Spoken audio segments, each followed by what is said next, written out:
Hi అండి. మీరు చూస్తున్నది మల్లె చెట్టు. మీ అందరికీ తెలుసు. కానీ నేను మీకు మళ్ళీ చెప్తున్నా. మల్లెపూలు పెట్టుకోవడం అంటే ఆడవాళ్ళకి చాలా ఇష్టం కదా! అలాగే మొక్కలు పెంచడం అంటే కూడా చాలా ఇష్టం అనుకోండి. నాకైతే ఇంకా ఇష్టం. కానీ మనం మల్లె చెట్టుని ఒక మొక్కను వేస్తాం. మహా అయితే ఒక 2, 3 మొక్కలు వేయగలం. కానీ ఒక చెట్టు నుంచే మనం ఒక 100 మొక్కల్ని చేయగలమా? ఇప్పుడు నేను చూపిస్తున్నది అదేనండి. అందుకే మీకు స్పెషల్‌గా వీడియో తీసి మరీ చూపిస్తున్నా. నాకు తెలిసిన ఒక ఆంటీ ఉన్నారు. ఈ వీడియో అక్కడి నుంచే షూట్ చేశాననమాట. ఒక మొక్క వేశారండి. నేను చూసినప్పుడైతే ఒక మొక్కే ఉండేది. ఇప్పుడు అదే మొక్క 100 మొక్కలయింది. అసలు ఎన్ని పువ్వులు పూసాయో. నేను మీకు షూట్ చేసినప్పుడు అవన్నీ కోసేసామనుకోండి. చూడండి, ఇలాంటిది ఒక మొక్క ఉండేది.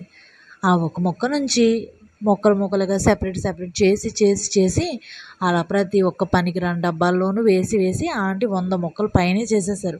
ప్రతి ఒక్క చిన్న మొక్కలో కూడా చాలా మొగ్గలు, చాలా పువ్వులు.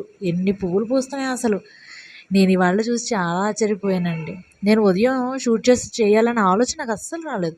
చాలా పువ్వులు పూసాయి. నాకు అవన్నీ చూడగానే వెంటనే కోసేసుకోవాలనే ఆలోచన వచ్చింది కానీ షూట్ చేయాలని అసలు అనిపించలే. ఆంటీ అసలు మల్లెపూలు అంటే చాలా ఇష్టం అంటండి. అందుకని ఒక మొక్కని 100 మొక్కలు చేయాలని ఆవిడ ఆలోచన.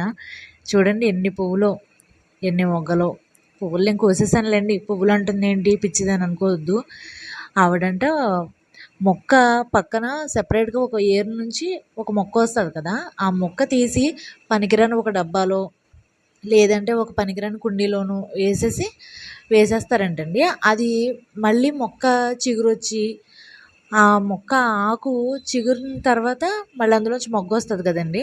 ఆ పువ్వు పూసేసిన తర్వాత ఆకు ముదిరిపోతుంది కదా! ఆ ముదిరిపోయిన ఆకు తీసేయగానే మళ్ళీ చిగురొస్తది. అలా ఎప్పటికప్పుడు మనం ఆ ఆకులు ముదరగానే తీసేస్తానంటే మళ్ళీ కొత్త చిగురు రాగానే మళ్ళీ మొగ్గొస్తదంటండి. ఆ చిన్న టెక్నిక్ తెలియక చాలామంది మల్లెపూ మొక్కలను అలాగే వదిలేస్తున్నారు.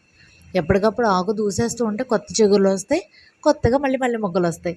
ఈ గులాబీ మొక్క కూడా చాలా పెద్ద మొక్కే ఉండేదండి. ఆంటీ బాగా పెద్దదైపోయింది. పువ్వులు సరిగ్గా పూయట్లేదని మొక్క అంతా తీసేసారంట. ఒక చిన్న రొబ్బ ఉంచారంటండి. ఆ రొబ్బలోనే ఆ పువ్వు పూసిందనమాట. ఈ కరివేపాకు మొక్క కూడా చాలా చిన్నదండి. ఇప్పుడు పెద్దదైపోయింది. ఆ పైన వాటర్ టిన్‌ది పైన కోసేసి అది కూడా పాడేయకుండా ఆంటీ పక్కన స్టోర్ చేసి ఉంచారు. అందులో ఏవో చిన్న చిన్న విత్తనాలు పెడతారంట. అలాంటి దాంట్లోనే ఈ విరజాజి మొక్క వేశారనమాట. అదేమో కొంచెం పెద్దదయిందని అది తీసి మళ్ళీ పెద్ద దాంట్లో వేశారంటండి. అసలు అలా మనమైతే చేస్తామా? నేనైతే చేయనండి. ఏదైనా పనికిరానిది ఏదైనా ఉందంటే అది వెంటనే పక్కన పడేస్తాను.